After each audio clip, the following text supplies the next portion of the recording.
Ublalotak, Kanuat Pisi. Today is Thursday, what day? All day today, let's be responsible.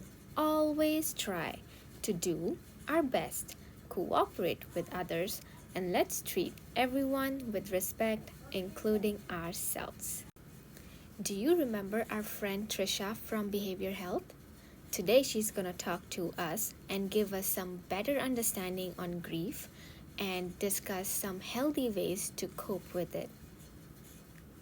Hi, it's me again, Trisha. This morning I'm going to share with you someone shared with me when I was grieving. And this is what they said.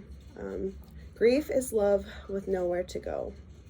So it hurts so much because we love this person so deeply. And I'm going to share an illustration with you. So we could see grief as this ball right here. And this is when we lose someone right away, in the first few weeks to first few months. And this little box is going to represent us.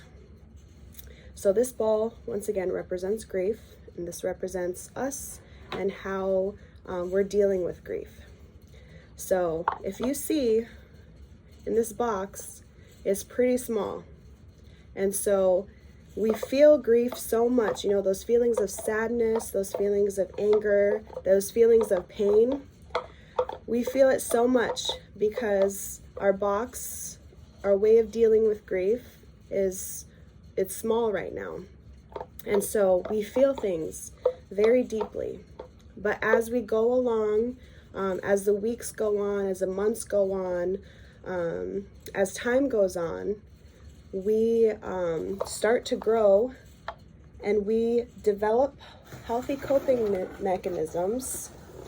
So, like I said, this is grief. If you notice, it hasn't changed, but as the months go on and as the years go on and we're dealing with our grief, we're the ones that change and our box gets bigger.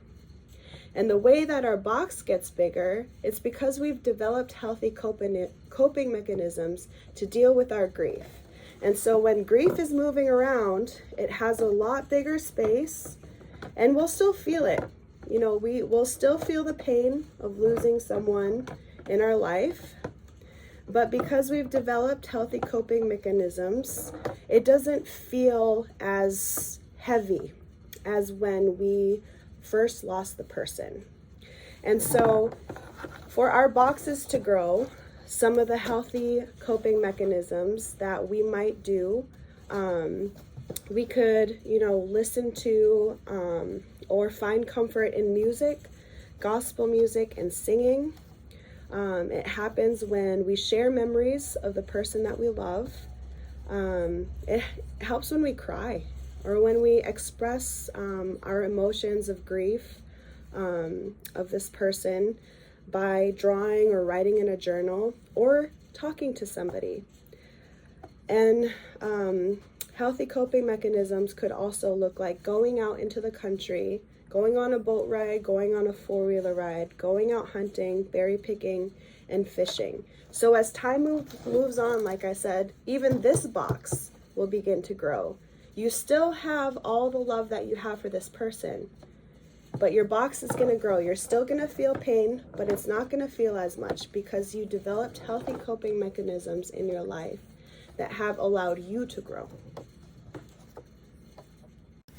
Thank you, Trisha, for sharing some healthy ways to cope with grief.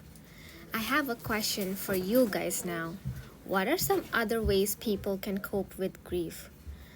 Please have a discussion during your circle time in your class today and see what your friends and your classmates come up with.